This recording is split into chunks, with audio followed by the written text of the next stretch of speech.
طيبا مباركا فيه اللهم صل وسلم على نبينا محمد باب لا وصیۃ لوارث، یہ باب ہے کسی وارث کے لیے وصیت نہیں ہے۔ امام بخاری کہتے ہیں ہمیں بیان کیا محمد بن یوسف نے، وہ برقا سے، وہ ابن ابی نجیح سے، وہ عطا سے، اور وہ ابن عباس رضی اللہ عنہما سے۔ وہ کہتے ہیں کان المال للولد، پہلے مال بچوں کے لیے ہوا کرتا تھا، بیٹوں کے لیے۔ وکانت الوصیۃ للوالدین، اور والدین کے لیے وصیت تھی۔ فنسخ اللہ من ذلک ما احبا، اللہ نے اس سے جو چاہا اسے منسوخ کر دیا۔ فجعل للذکر مثل حظ الانثیین، اس سے مذکر کے لیے مؤنث کے 2 حصوں کی بقدر کر دیا۔ وجعل للابوین، اور ماں باپ میں سے ہر ایک کے لیے کر دیا السدس، 6واں حصہ۔ وجعل للمرأة الثمن والربع، اور بیوی کے لیے 8واں اور 4تھا حصہ۔ وللزوج الشطر والربع، اور خاوند کے لیے 4تھا اور آدھا۔ اس باب میں یہ بیان کیا گیا ہے کہ جو ناجائز وصیت ہے وہ نہیں ہو سکتی۔ ناجائز وصیت وراثت میں یہ ہے کہ جو پہلے سے وارث ہے آپ اس کے حق میں وصیت کر جاؤ۔ عام طور پر ہمارے معاشرے میں یہ چیز سامنے آتی ہے کہ ماں باپ چھوٹے بیٹے کو یا بڑے بیٹے کو یا بچوں میں سے کسی ایک کو اس کے لیے وصیت کرتے ہیں کہ اس کو فلاں چیز دے دینا، ہمارے کہنے پہ اس کو یہ چیز دے دینا۔ یہ غلط ہے شرعاً۔ ہاں، اس میں کچھ صورتیں مستثنیٰ ہیں۔ پہلی صورت، باپ نے ہر بچے کی شادی پر ایک مخصوص مقدار خرچ کی، اپنے بیٹے کی شادی پر مخصوص مقدار میں سونا اس کی بیوی کو حق مہر کے طور پہ دیا باپ نے اپنی وراثت میں سے۔ اب باپ بوڑھا ہے، چھوٹے بچے ہیں ابھی اس کے 2-3، ان کے بارے میں یوں کہا جا سکتا ہے کہ دیکھو میں نے ہر ایک کی شادی پہ 10-10 لاکھ روپیہ لگایا ہے، اتنے کا زیور میں نے سب کو دیا۔ اب اگر میں چلا جاتا ہوں تو میرے مال، میری وراثت تقسیم ہونے سے پہلے یہ 3 بچے شادی کے لیے رہتے ہیں، ان کے لیے اتنے پیسے پہلے نکال دو جو سب کو میں دے چکا ہوں۔ ایک موقع پر، شادیوں کے موقع پر ان کا بھی موقع نہیں آیا، تو پھر اس کے بعد میری وراثت تم تقسیم کرو گے۔ یہ صورت سمجھ آتی ہے۔ ایک باپ کہتا ہے کہ میں نے اپنے سارے بچوں کو پڑھایا ہے، ان کی پڑھائی پر میں نے پیسہ لگایا، ابھی یہ میرے جو چھوٹے بچے ہیں ان کی پڑھائی پر اندازتاً میں دیکھتا ہوں کہ اگر باقیوں پر کوئی 10-10 لاکھ لگا ہے تو اس پر بھی 12-13 وقت کے مطابق لگ جائے گا، یا وہ اتنی مقدار جتنی وہ باقیوں پر لگا چکا ہے اتنی کو اسی چیز کے لیے وقف کرے جو چیز وہ باقیوں کو بھی دے چکا ہے، تو یہ چیز سمجھ آتی ہے۔ ایک باپ نے سب کو گاڑی لے کر دی، سب کو کوئی چیز دی، گھر لے کر دیا، تو وہ جس کو ابھی نہیں ملا اس کے لیے کہہ سکتا کہ میرے مال میں سے اس کو بھی پہلے اتنا دینا، کیونکہ میں باقی سب کو یہ تحفہ کر چکا ہوں زندگی میں، تو یہ تحفہ پہلے اس کے لیے نکال لینا، پھر وراثت تقسیم کرنا۔ تو یہ وصیت جائز وصیت ہے، یہ صورت سمجھ آتی ہے۔ یا بعض دفعہ یوں ہوتا ہے کہ ماں باپ کسی بچے کے پاس رہتے ہیں اور وہ بچہ ان کی خدمت کرتا ہے، وہ حق خدمت لیتے ہوئے، خدمت کا حق لیتے ہوئے کچھ ماہانہ، یا ماں باپ یہ سمجھتے ہیں کہ اس نے کوئی ہمارے اوپر اتنے پیسے خرچ کر دیے۔ باپ اگر یہ کہہ جاتا ہے کہ جو اس نے میرے اوپر لگایا تو میں سمجھتا ہوں کہ میں اپنے اس بیٹے کو اس کا صلہ دے دوں، اس کا بدلہ دے دوں، تو 2-4-5 اپنے دوا دارو اور حق خدمت دینے کے لیے اگر وہ دیتا ہے تو یہ صورت بھی جائز ہے۔ البتہ اس سے ہٹ کے ویسے ہی کسی وارث کے لیے وصیت کر جانا یہ جائز نہیں ہے۔ وارث کون ہوتا ہے؟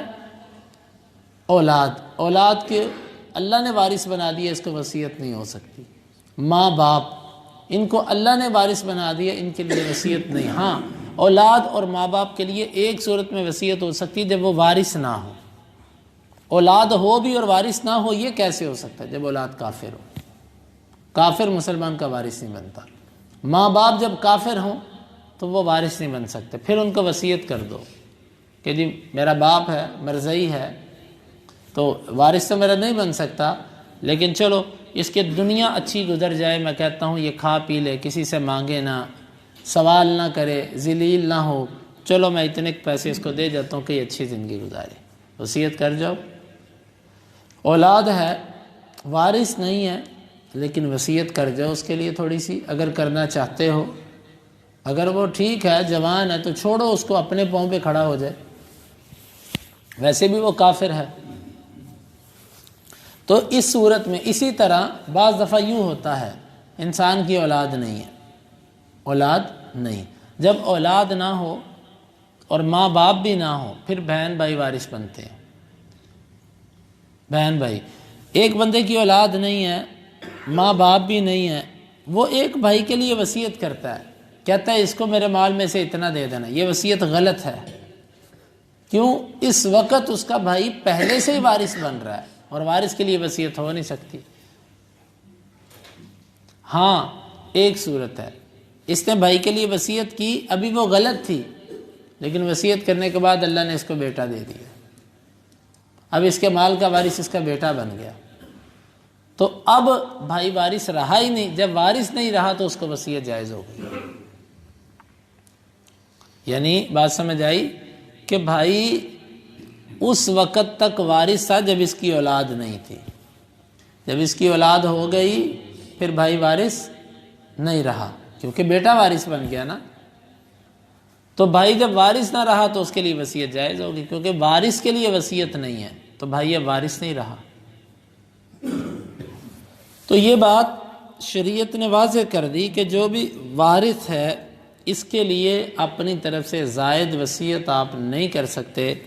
یہ حدیث ہے، امام بخاری وہ واضح مرفوع حدیث نہیں لے کر آئے، کیونکہ امام بخاری کی شرطوں پر وہ نہیں ہے۔ یا بعض لوگ یوں کہتے ہیں، ایک روایت کے اندر یہ بھی آتا ہے اگر دیگر وارث چاہیں تو پھر وارث کے لیے وصیت ہو سکتی، وہ جی سب بہن بھائی راضی تھے اس لیے فلاں کے لیے ہم نے کر، یہ غلط ہے، ایسا بالکل نہیں کرنا چاہیے۔ اور اسی طرح بہنوں کا معاف کر دینا، کہ جی بہن نے خود معاف کر دیا، غلط ہے، خود خود کوئی نہیں معاف کرتا، اسے پتہ اگر معاف نہ کیا تو اس سے ملنا ہی نہیں۔